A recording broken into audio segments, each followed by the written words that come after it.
To assalamu alaikum. A yau da ma. Wannan irin harara ne. Ni da nazo da sallama ba wai kayan fitina na kawo ba. Allah ba ki hakuri.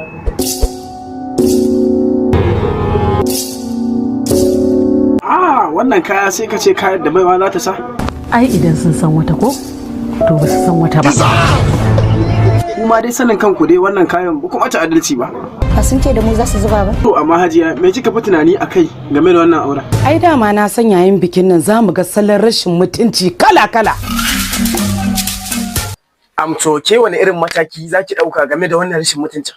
Amma ban taɓa zaton ko tsammani ta wannan sigar za su ɓullo mana ba. Da nake na taɓa ganin aure mai buƙar cakwakiya irin wannan. Auren in ba za ku iya ba ku haƙura mana ba sai ni in je in aure ta ba. To mu zuba mu gani mana mu ga ba zai bar mu filin. A'a kawai daga faɗan gaskiya. Idan kana goyon bayan mu ne to bismillah. Ni ba na goyon bayan rashin gaskiya.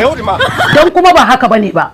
Ka ja bakin kai mun shiru. A'a ni inda na san dai ba da shawara zai iya zama matsala wallahi da na yi gwamna baki na. Ka riƙe gaskiya ka bana su.